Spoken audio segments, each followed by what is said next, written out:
Good afternoon, अस्सलाम वालेकुम। कैसे हैं आप लोग? उम्मीद करते हैं आप लोग अच्छे होंगे और आप लोगों की तैयारी अच्छी चल रही होगी। आज हम लोग फिर आपके लिए लेकर आ चुके हैं जामिया बीएलएलबी का PYQ of the year 2024 explanation के साथ में। तो आज हम लोग मिलकर करेंगे जामिया बीएलएलबी 2024 के पीवाईक्यू का सॉल्यूशन। साथ में हम लोग एक्सप्लेनेशन भी देने वाले हैं। तो चलिए आज के सेशन को स्टार्ट करते हैं। आज जो हम लोग सेशन लाए हैं वो स्पेसिफिकली लीगल का सेशन होने वाला है। इसमें सारे जो 2024 पीवाईक्यू में आपको लीगल वाला सेक्शन है वो सारा का सारा हम लोग आज एक्सप्लेन करेंगे। तो आते हैं, सबसे पहला क्वेश्चन है, political crime against one's own country is called. जो भी पॉलिटिकल क्राइम अपनी कंट्री के अगेंस्ट में कर रहे हैं, जिसको हम लोग नॉर्मल टर्म में गद्दारी भी कहते हैं, उसका क्या होता है, उसके लिए लीगल टर्म का क्या इस्तेमाल होता है? ट्रेचरी, ट्रीजन, सेडिशन या टेररिज्म। तो उसके लिए जो वर्ड है दैट इज ट्रेजन। ट्रेजन मतलब क्या है? होता है देश की गद्दारी करना, देश के अगेंस्ट गद्दारी करना। और वो कैसे हम लोग कर सकते हैं? वो हम लोग ऐसे कर सकते हैं कि जो भी हमारा देश है उसके सॉवरेनिटी, उसके इंटीग्रिटी या उसके यूनिटी को इंडेंजर करके, उसको खतरा पहुंचा करके, इंडिया की यूनिटी को डिस्टर्ब करके, इंटीग्रिटी और सॉवरेनिटी को डिस्टर्ब करके हम क्या कर सकते हैं? अपने देश के अगेंस्ट में गद्दारी कर सकते हैं, पॉलिटिकल क्राइम कर सकते हैं, and that is known as treason. उसके लिए एक वन वर्ड क्या है? ट्रेजन है। तो ये बात हमें याद रखनी है। नेक्स्ट, अच्छा हम लोग ये देख लेते हैं सेडिशन किसे कहते हैं। तो सेडिशन पहले क्राइम हुआ करता था हमारा आईपीसी में, ठीक है। लेकिन आईपीसी में भी क्या है, इसके ऊपर सेडिशन के ऊपर स्टे लगा दिया गया था, ठीक है, एक सुप्रीम कोर्ट के केस के द्वारा, एसजी बोम्बटकरी के केस के द्वारा इसमें क्या लगा दिया गया था? स्टे लगा दिया गया था। लेकिन क्या है, सेडिशन ऐसा क्राइम था जहां पास क्या है, वर्ड से, ठीक है, चाहे लिख कर, रिटन या स्पोकन या किसी सिंबल से हम क्या करते थे? हम कोशिश करते थे, अटेम्प्ट टू इंसाइट वायलेंस और क्रिएट डिसलॉयल्टी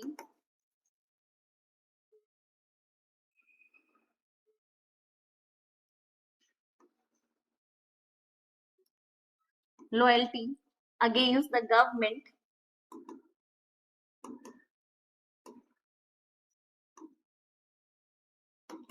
हम क्या करते थे कि बोलकर या लिखकर या किसी भी सिंबल की वजह से, किसी के पिक्चर की मदद से हम क्या करते थे? जो भी गवर्नमेंट जो कि स्टैब्लिश की गई है, सरकार जो कि डेमोक्रेटिकली इलेक्टेड पब्लिश ये स्टैब्लिश की गई है, उसको इंसाइट करने, उसको क्या है, उसके अगेंस्ट में वायलेंस इंसाइट करने की, उसको ओवरथ्रो करने की कोशिश करते थे, उसे हम सेडिशन कहते थे। बट सेडिशन क्या है? बीएनएस में कोई क्राइम नहीं है। Sedition is not a crime, is not a crime in Bharatiya Nyaya Sanhita. Earlier it was a crime, but now it is no more a crime. Next question पर आते हैं, formal accusation और charge brought against someone is known as. तो court में जब भी hearing start होती है, ठीक है, जब भी कोई क्रिमिनल प्रोसीडिंग स्टार्ट होता है, तो वहां पास जब दोनों पार्टी को लाया जाता है, अक्यूज को लाया जाता है, प्रोसिक्यूशन होती है दोनों पार्टी, तो वहां पास क्या है, उसको क्या है, उसके ऊपर क्या है, फॉर्मल अक्यूजेशन और charge about against someone is known as, उसको हम क्या कहते हैं? इंडिक्टमेंट कहते हैं। किसी के अगेंस्ट में अक्यूज करना, चार्जेस लगाना फॉर्मली कि हाँ तुमने ये क्राइम किया है, इस सेक्शन के अंदर में तुम्हें क्या है, अरेस्ट किया जाएगा, उसे हम क्या कहते हैं? फॉर्मल अक्यूजेशन और charge brought against someone is known as indictment. Indictment कहते हैं किसी भी इंसान के अगेंस्ट में क्या करना?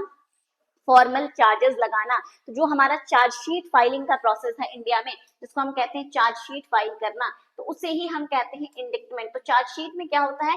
फॉर्मली जो अक्यूज होता है उसके अगेंस्ट में चार्जेस लगाए जाते हैं कि आपके ऊपर ये चार्जेस लगे हैं, आपने ये जुर्म किया है, उसी को हम लोग क्या कह रहे हैं? लीगल टर्म में इंडिक्टमेंट कहते हैं। नॉर्मल हमारे यहाँ इंडिया में इसको चार्जशीट का फाइल करना कहते हैं। थर्ड है, what does the Latin term pro bono means. Pro bono का मतलब क्या होता है? तो प्रो बोनो का मतलब ये होता है फॉर द पब्लिक गुड, यानी कि हम क्या कर रहे हैं? किसी भी कम्युनिटी सर्विस कर रहे हैं, पब्लिक के लिए सेवा कर रहे हैं, उसे हम प्रो बोनो कहेंगे। प्रो बोनो क्या होते हैं? लॉयर्स भी होते हैं जो क्या करते हैं? फ्री में केसेस लड़ते हैं। प्रो बोनो जो लॉयर्स होते हैं वो फ्री में केसेस लड़ते हैं, तो हम क्या कर रहे हैं, लोगों के, आम लोगों के लिए क्या है, उनकी भलाई के लिए, उनके बेनिफिट के लिए फ्री ऑफ कॉस्ट कोई भी काम कर रहे हैं, तो हम प्रो बोनो कर रहे हैं। नेक्स्ट क्वेश्चन है, RIT foundation versus union of India is an important case related to. ये केस किससे रिलेटेड था, RIT foundation versus union of India, तो ये केस हमारा रिलेटेड था मैरिटल रेप से।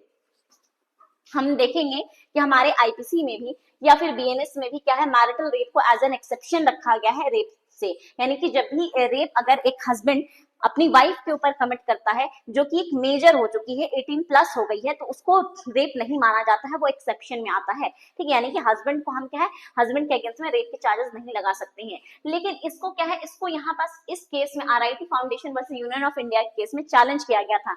But right now marital rape is not a crime, अभी भी मैरिटल रेप क्राइम नहीं है, बट हाँ इससे रिलेटेड था ये, इसीलिए ये आपको पूछा गया है marital rape.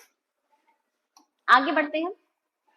Recently, which state legislature has enacted the Uniform Civil Code? Uniform Civil Code का हमें पता होना चाहिए, article 44 of our Indian constitution जो है यूनिफॉर्म सिविल कोड के बारे में बात करता है, लेकिन आर्टिकल 44 DPSP में है, यानी directive principle of state policy में है, जो कि नॉन इन्फोर्सिएबल है। इसीलिए क्या है, अभी तक हम लोग देखते हैं कि यूनिफॉर्म सिविल कोड को लागू नहीं किया गया है। यूनिफॉर्म सिविल कोड किसे कहते हैं, तो यूनिफॉर्म सिविल कोड उसे कहते हैं कि एक यूनिफॉर्म लॉज बनाना, uniform laws for all religion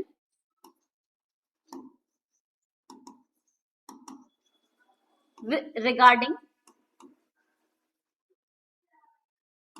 personal law, जो हमारे पर्सनल लॉ होते हैं, पर्सनल लॉ का मतलब शादी, डिवोर्स, ठीक है, अडॉप्शन, इनहेरिटेंस, ये सारे के सारे टॉपिक हमारे पर्सनल लॉ में कवर किए जाते हैं। तो उनके रिगार्डिंग में इररिस्पेक्टिव ऑफ आपका क्या रिलीजन है, सबके लिए सेम लॉ बनाने को कहते हैं हम यूनिफॉर्म सिविल कोड। तो यूनिफॉर्म सिविल कोड की फॉर्मेशन की बात अलग अलग जजमेंट में की गई है, साथ में आर्टिकल 44 जो कि डीपीएसपी है, यहाँ भी बात मिलती है हमें, ठीक है। तो पर्सनल लॉज यानी कि मैरिज,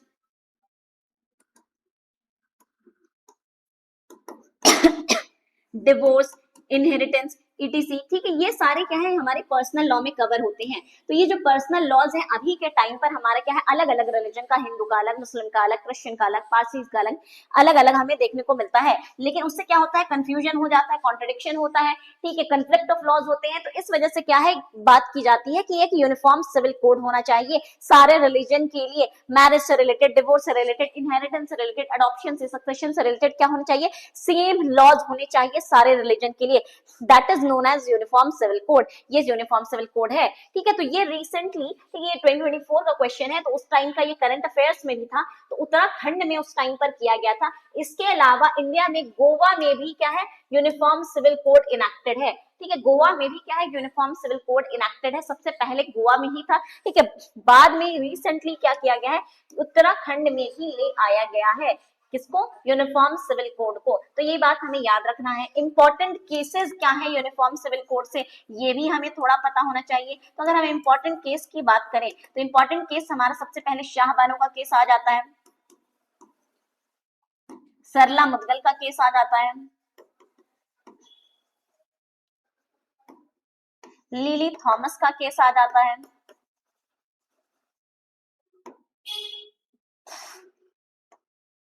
तो ये सारे कुछ केसेस हैं जो क्या है, यूनिफॉर्म सिविल कोड से। इसके अलावा अगर हम बात करें शायरा बानो की भी, तो वो उसमें भी बात की गई है। तो इन सारे केसेस में सुप्रीम कोर्ट ने अलग अलग टाइम पर क्या कहा है, यूनिफॉर्म सिविल कोड का डिमांड किया है कि गवर्नमेंट को चाहिए, पार्लियामेंट को चाहिए कि वो क्या है, यूनिफॉर्म सिविल कोड लेकर के आए। क्यों, क्योंकि यहाँ पास क्या है, अलग अलग रिलीजन में अलग अलग लॉज होने की वजह से इसका काफी ज्यादा कई दफा लोग मिसयूज कर लेते हैं, कंफ्लिक्ट ऑफ लॉज होता है, तो इसीलिए क्या है, यूनिफॉर्म लॉज होने चाहिए। तो moving forward to next question, question number 6 देखते हैं हम लोग। यहाँ प्रिंसिपल दिया गया है और यहाँ फैक्ट्स दिए गए हैं, तो हमें प्रिंसिपल को अप्लाई करना है फैक्ट्स पर और आंसर पे हमें रीच करना है। तो ट्रेसपास टू चैटल गुड्स और personal property is an intentional interference with the possession of personal property possibly causing injury, यानी कि trespass to chattel goods, यानी chattel यानी कि प्रॉपर्टी को कहते हैं, ठीक है। तो ये trespass to chattel या personal property क्या है, एक intentional interference है with the possession of personal property possibly causing injury, यानी कि अगर मान ले ट्रेसपास किसे कहते हैं कि किसी भी ने भी आपकी पर्सनल प्रॉपर्टी में क्या किया, इंटरफेयर किया है, इंटर किया है, ठीक है। तो ये क्या है, आपकी पर्सनल प्रॉपर्टी में इंटरफेरेंस है और ये क्या है, पॉसिबली इससे क्या है, इंजरी भी कॉज किया जा सकता है, ठीक है। यानी कि किसी ने ट्रेसपास में क्या होता है कि हमने बिना परमिशन के, बिना ओनर के या बिना पजेसर के परमिशन के क्या कर लिए हैं, हम उसकी प्रॉपर्टी में एंटर कर लिए हैं, ठीक है, अनलॉफुल तरीके से, जहां पास हम ऑथराइज नहीं थे, उसे हम ट्रेसपास कहते हैं। नेक्स्ट पहला प्रिंसिपल ये कहता है, दूसरा प्रिंसिपल कहता है, तीन एलिमेंट है इसके, lack of consent in the interference of property, यानी कि जब हम इंटरफेयर कर रहे हैं दूसरे की प्रॉपर्टी में, तो मुझे किसी ने कंसेंट, मुझे किसी ने परमिशन, ओनर ने या पोजेसर ने परमिशन नहीं दिया है। The interference of the property must result in actual harm. Interference की वजह से कुछ ना कुछ हार्म, कुछ ना कुछ नुकसान हुआ हो, यानी कि ए ने बी की प्रॉपर्टी में इंटरफेयर किया, यानी बी की प्रॉपर्टी में इंटर किया, ठीक है, तो वहां पास क्या हुआ, उससे कुछ ना कुछ उसको नुकसान हुआ है। The interference must be intentional, और जानबूझकर किया गया है। कोई किसी की प्रॉपर्टी में गलती से इंटर कर जा रहा है तो वो ट्रेसपास नहीं है, लेकिन कोई जानबूझकर के आपकी प्रॉपर्टी में इंटरफेयर कर रहा है, और इंटरफेयर कर रहा है आपकी बिना कंसेंट से, और आपको कुछ ना कुछ उसने हार्म पहुंचाया है, तो that will amount to trespass according to the principle given here, ठीक है। अब इसको फैक्ट पे देखते हैं। Rajesh left his log book on his desk in the office. Rajesh ने अपना लॉग बुक छोड़ दिया ऑफिस में। उसका कुलीग नरेश देखता है वहां और सोचता है कि ये मैं क्या करूंगा, इसका क्रॉस चेक करूंगा, रिकॉर्ड का मैं क्रॉस चेक करूंगा इसके लॉग बुक से, उससे बिना पूछे, even though it belong to Rajesh, हालांकि वो राजेश का लॉग बुक था, लेकिन उसके बावजूद भी नरेश ने उससे बिना पूछे हुए क्या हुआ, उठा करके वो ले गया और क्रॉस चेक करने लगा। While checking the records, Naresh accidentally split ink on logbook and it was damaged to a great extent. अब यहाँ पास क्या देख रहे हैं, यहाँ पास इंजरी कॉज कर दी गई है। तो यहाँ जो तीन एलिमेंट बताया गया था, पहला एलिमेंट कंसेंट नहीं होना चाहिए, जी हाँ बिल्कुल फुलफिल हो रहा है, कंसेंट नहीं है। दूसरा एलिमेंट हम देख रहे हैं कि हार्म होना चाहिए, जी हाँ बिल्कुल यहाँ डैमेज तो हुआ है, ठीक है, डैमेज होना चाहिए अगर आपको ये करना है, ट्रेसपास करना है तो। और ये क्या होना चाहिए, इंटेंशनल होना चाहिए। ये इंटरफेरेंस यानी ये जो लेके गया है, ये गलती से इसने नहीं उठा लिया, अपनी बुक को समझ करके नहीं उठा लिया। He was knowing that this log book was not mine, ये मेरा नहीं है, ये तो राजेश का है, लेकिन उसके बावजूद भी जानते बुझते में उसने अपने पास रख लिया। तो ये इंटरफेरेंस क्या है, इंटेंशनल है। तो ये तीनों के तीनों एलिमेंट यहाँ चेक हो रहे हैं, तो इसीलिए यहाँ पास क्या हो जाएगा, इसमें क्या हो जाएगा, he will be liable for trespass, Naresh will be liable for trespass, ये हमें पता चल गया। तो Rajesh may sue Naresh for trespass to chattel as he intentionally interfered with his property without consent and caused harm to it. Rajesh may sue Naresh for trespass to chattel, but Naresh only will be responsible for taking the logbook and not spilling ink as it was an accident. Rajesh may not sue Naresh for trespass to chattel as the logbook was a common office document. Rajesh may not sue for trespass to chattel as no actual harm resulted from his action. अब इसमें आपको बताना है कि राजेश क्या कर सकता है, तो इसमें जो मोस्ट एप्रोप्रिएट आंसर हो जाएगा दैट विल बी ए, कि राजेश जो है वो नरेश को सू कर सकता है क्योंकि उसने इंटरनेशनली इंटरफेयर किया उसकी प्रॉपर्टी के साथ बिना कंसेंट, और साथ में हार्म भी कॉज किया है, ठीक है। इस इंटरफेरेंस टू प्रॉपर्टी से क्या हुआ है, हार्म भी हुआ है। तो यहाँ पास ऑप्शन ए हो जाएगा क्वेश्चन नंबर 6 का, option A will be the correct answer. Next चलते हैं 7, pendant light means, pendant light का मतलब क्या होता है, तो while the case is pending, pending matter, pending period when the delivery is pending. तो यहाँ पास क्या होगा, पेंडेंट लाइट, लाइट मतलब होता है लिटिगेशन, ठीक है। तो कोई भी लिटिगेशन जो कि पेंडिंग है, ठीक है, यानी कोर्ट के पास में है, कोर्ट ने अभी उसमें फैसला नहीं दिया है, ठीक है, कोर्ट में वहां सुनवाई चल ही रही है, उसे हम पेंडेंट लाइट कहते हैं while the case is pending. 7 का A will be the correct option. 8 में हो जाएगा केविएट एम्प्टर, केविएट मतलब होता है बी अवेयर या वार्निंग भी होता है, तो केविएट एम्प्टर का मतलब क्या हो जाएगा, let the buyer be aware. 8 का हो जाएगा हमारा बी।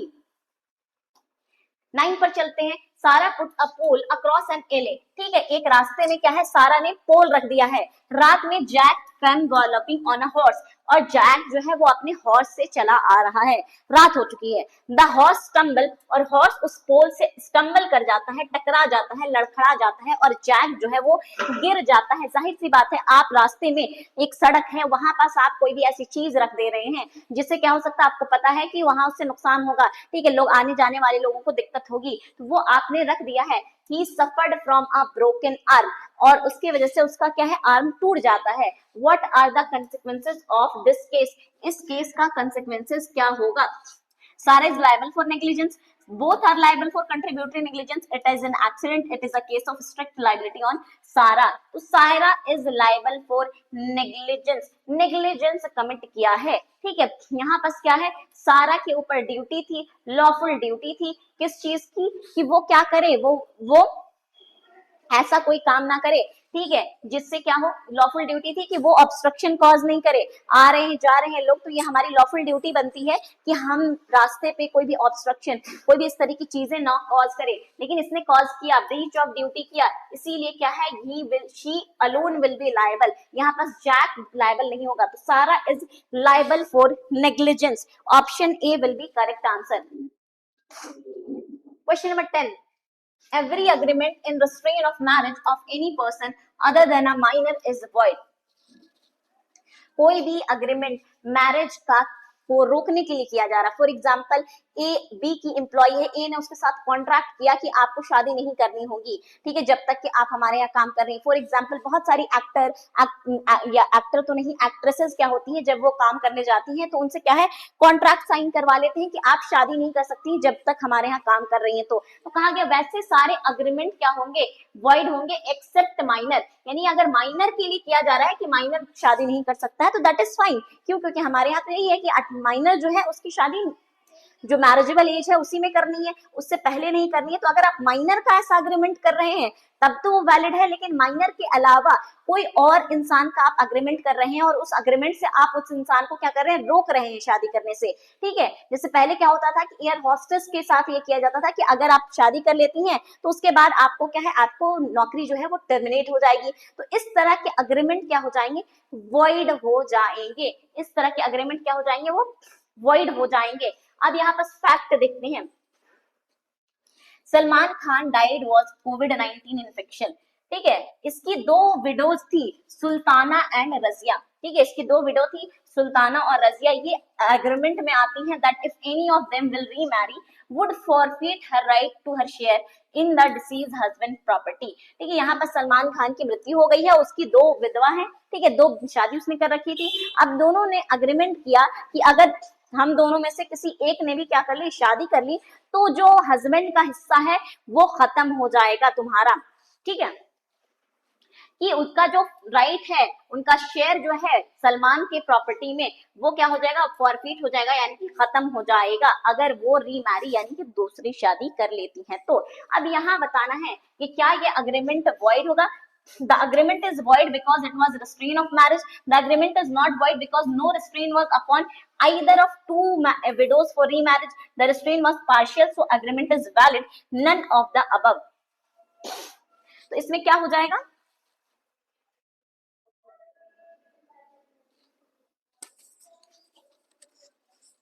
यहाँ पास ये हो जाएगा, the restraint was partial.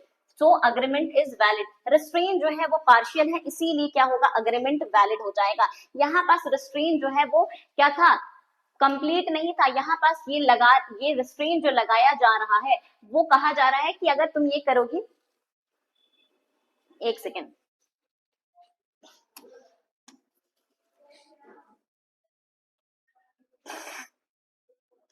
इसका ये हो जाएगा, the agreement is not void because no restraint was imposed upon either for remarriage. इनकी शादी पर नहीं किया गया है, इनकी शादी पर क्या कहा गया है कि अगर शादी कर लेती है, यानी कि शादी पर नहीं लगाया गया है रिस्ट्रेंट, बल्कि लगाया गया है किस पर, कि अगर शादी कर लेती हो तो तुम्हारा हिस्सा खत्म हो जाएगा। शादी के ऊपर रिस्ट्रेंट नहीं लगा हुआ है। यहाँ पर हम फैक्ट में देख रहे हैं, कहा कि अगर तुम शादी कर ले रही हो तो तुम्हारा हिस्सा खत्म हो जाएगा, यानी शादी तो वो कर ही सकती है। She can remarry, they both of can remarry, but यहाँ पास रीमैरी करने के बाद का कंडीशन है, और सिंस ये कंडीशन क्या है, यहाँ पास क्या है, ये नहीं लगाया गया है कि अगर आप शादी नहीं करनी है, ठीक है, यहाँ पर शादी नहीं करने वाला कंडीशन नहीं है, यहाँ पर शादी वो कर सकती हैं, लेकिन शादी अगर कर लेंगी तो उसके बाद क्या कंसिक्वेंसेस होगा, इसीलिए 10 का बी हो जाएगा।